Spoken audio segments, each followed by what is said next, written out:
আজকে আমরা চতুর্থ শ্রেণী পরিবেশ ও বিজ্ঞান অধ্যায়ের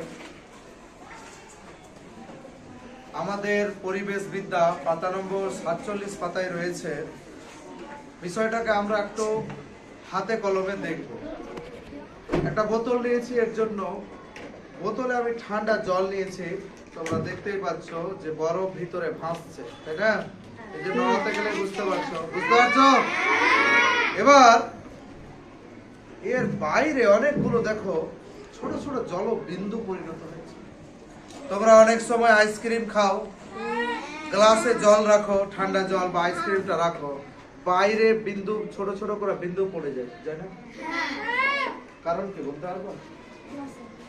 পারবা না? তোমায় বলো এটা কারণটা কি? ওটা কি বাইরে থেকে কি গ্লাস ফুটা হয়ে বাইরে আসছে? বাতাসে জলীয় বাষ্প আছে যা খালি চোখে দেখা যায় না, ঠান্ডা গ্লাসে স্পর্শ এসে জলের পরে তৈরি করে।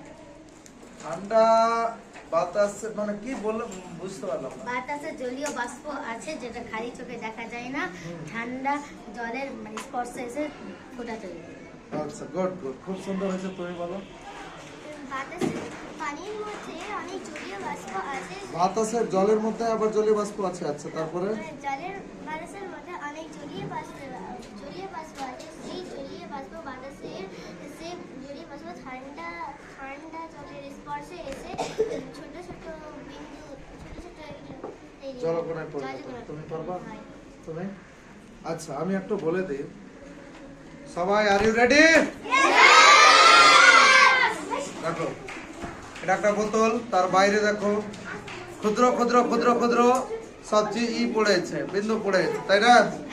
এবার এটার কারণটা কি? কারণটা হলো যে এর কারণটাই হলো যে বাতাসে আমরা জানি যে বায়ুর অনেক রকমের উপাদান দিয়ে বায়ুমণ্ডল গঠিত, তাই না? অ্যাটমসফিয়ার, হ্যাঁ, কম্পোনেন্টস অফ অ্যাটমসফিয়ার, অনেকগুলো উপাদান দিয়ে বায়ুর অনেকগুলো উপাদান দিয়ে কি বায়ুটা গঠিত। অনেকগুলো উপাদান বায়ুর মধ্যে আমরা জানি অক্সিজেন আছে, নাইট্রোজেন আছে, তারপরে কার্বন ডাই অক্সাইড আছে, জলীয় বাষ্প H2O, যেটা জলের যে অংশটাকে বলা হয় বাষ্প বা জলীয় অংশ। তো গ্যাসের জলীয় অংশটা বাষ্প রয়েছে, ধুলোবালি রয়েছে, বিভিন্ন প্রকার কন্টেন্ট, বিভিন্ন প্রকার উপাদান রয়েছে, তাই না? এবার নিষ্ক্রিয় গ্যাস রয়েছে হিলিয়াম, নিয়ন, আর্গন, ক্রিপ্টন, জেনন, রেডন। এবার আজকে আমরা দেখব যে এটা জমার পিছনে কারণটা কি। যেহেতু জলীয় বাষ্প রয়েছে, পরিমাণটা কম কিন্তু রয়েছে। এবার বাতাসের জলীয় বাষ্প রয়েছে, বাতাস যেহেতু বর্তমানে অর্থাৎ শীতকালে জলীয় বাষ্পের পরিমাণ বাতাসে অনেক কম, ওই জন্য বাতাস শুষ্ক থাকে, আমাদের গা গুলো চটচট ধরে, তাই না? সবাই জানো? হ্যাঁ, অনেক সময় চুলকায় বা গা গুলো ফেটে যায় শীতকালে।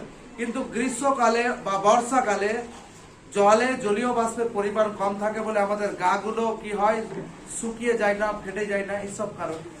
এবার দেখো যে ওই জন্য বর্ষাকালে যদি আমি ঠান্ডা জল রাখি বেশি জমবে, শীতকালে যদি গ্লাসে ঠান্ডা জল রাখি তাহলে কম জ্বলবে, কিন্তু জমার পরিমাণ কিন্তু আমরা বুঝতে পারছি যে জমেছে। কারণটা হচ্ছে, এখানে মন দিয়ে শোনো, কারণটা হচ্ছে যে এখানে বাতাসে জলীয় বাষ্প আছে।